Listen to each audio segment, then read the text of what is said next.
How many of you have the displeasure of reading academic papers? Not from actual university like medicine or engineering. No. From the pseudo-intellectual ones, the academia with gender studies and stuff. Huh? Do you guys read those papers? My God, I had the displeasure to, especially this one, because the news is reporting on it. And I'm reading it, and they're basically making this experiment and trying to see what women like to play as, and what type of characters do women find strong. And one of the type of characters that they had were women that are ugly, but they are strong, probably like Marissa from Street Fighter. And other were like women that are beautiful and strong. For instance, this lady right here, right? And what they found out is that the women that are sexy are actually perceived as more powerful. And they call this, and I'm not kidding, the fighting fuck toy. Like this is academic language. I just want people to take a step and understand who the university professors are. And the type of vulgarity and language that they use in academic papers. It is absolutely baffling. Like, even I wouldn't be able to say something like, I bet that even Andrew Tate isn't capable of this level of misogyny. Like you get some professional misogynists on the scene that have dedicated their years to the craft, and they wouldn't be able to come up with such vulgar language like the academics do in their papers. And it turns out that they discovered something that no one else knew. It's just like absolutely baffling. Like, I wonder how many millions of dollars were paid for this shit. Like, how much taxpayer money was diverted for this. How much students are now in debt so that these university professors discover the unthinkable. Women like to play sexy characters as well. And when I read this, I was absolutely shocked. I was like, wow, really? This contradicts everything that I know about reality. Because when you go to a gaming convention and you see women cosplaying, do they cosplay as Abby? Do they cosplay as Marissa? Do they cosplay as... No, they cosplay as sexy female characters. Imagine that. Wow, women... In their fantasy, women like being hot.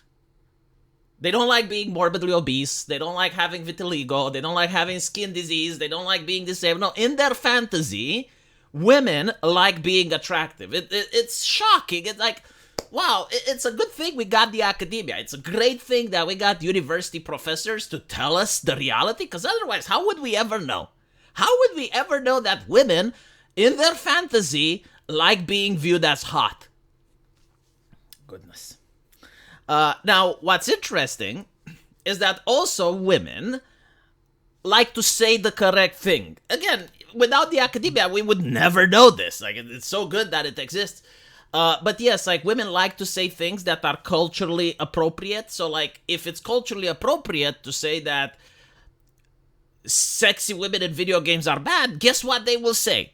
So, this study shows that despite the fact that women claim something, in reality, they act in the way that they want to act.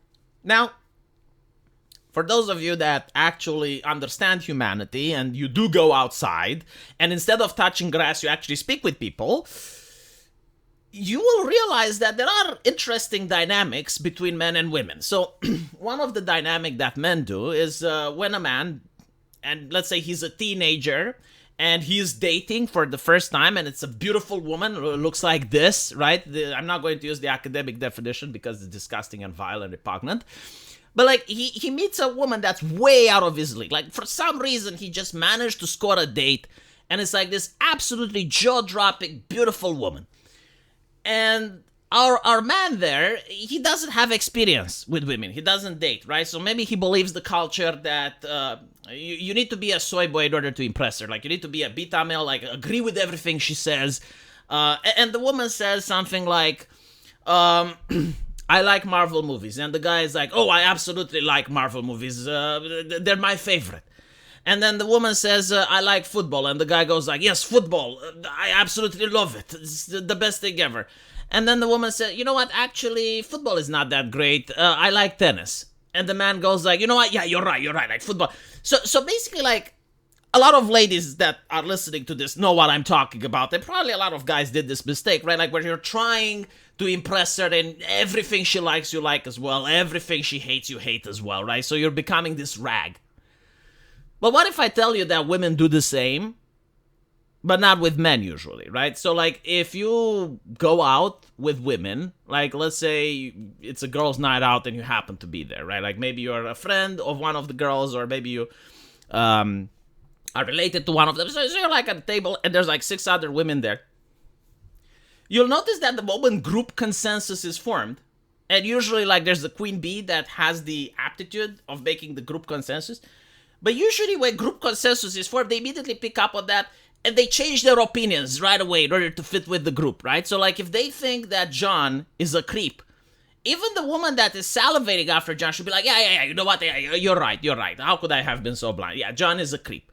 And if then the consensus is that, well, no, actually John is a good guy, then all of a sudden she goes, no, like they literally do the same. Like the same way that a man acts when he's trying to impress a lady is the same way that a lot of women act when they're in a group. Obviously not all women, obviously not all men. The fact that I even need to mention this is... But it's a group dynamic, right? And it's pretty much the same with this stuff. If it's popular to say that highly sexualized characters are bad, then that's what women will say. But what they say and what they do are two different things. And we can actually measure, and we can see that when playing Overwatch, a lot of women like to play as sexy female characters, and they like the game Overwatch also due to the aesthetics. When you play League of Legends, you will see that women like to play as sexy female characters. Like, there aren't women that go like, oh, well, no, the League of Legends are horrible. Like, these characters are too sexy. I'm going to play something else. The only women that think differently are the university professors in the academia, are the HR hags that are requiring the grift, are the beta men that have no idea what women like, and they just listen to the ideology, so they go along with it. But the reality is that no, like, sexy characters, they sell. I haven't heard any, like, even women aren't bothered by good-looking female characters, just like, you know, us men aren't bothered by seeing Kratos. Like, when you see Kratos and he's buff and stuff, does it bother you? Does it make you feel uncomfortable? No, but, like, if you were to see a guy which is, like, morbidly obese, he's disgusting looking, got pimples, and, like, even you as a guy, you're like, what is this? Like, this is ew. And, you know, if people start saying, like, we shouldn't see characters like this all the time, it's not because you want to see porn, you're gay and you want to see Kratos. No, it's basically, it's an eyesore. Like, good-looking people are pleasant to behold. Like this, to me, by the way, it doesn't turn me on, because I already have a wife. I don't know about other people. Pretty much they get turned on by I don't know. But it's good-looking. Like, it's appealing. It's nice to behold. It's better to have something like this than to have an Abby from The Last of Us. Like, it raises the enjoyment. It's the same with the environmentals, right? Like, the stage and the backgrounds. Some of them, like, if they're good-looking, it adds to the game. And if they look like shit, it removes from the game. The aesthetics matter. Capcom actually released a survey, and they basically said that the second reason of why people buy games is due to the character design and aesthetics. So to ignore that is folly. And finally, I guess after years, it got debunked. Took a lot of years, and now it's debunked. And it's the same with the myth that violent video game create violence, right? Like, that was debunked as well.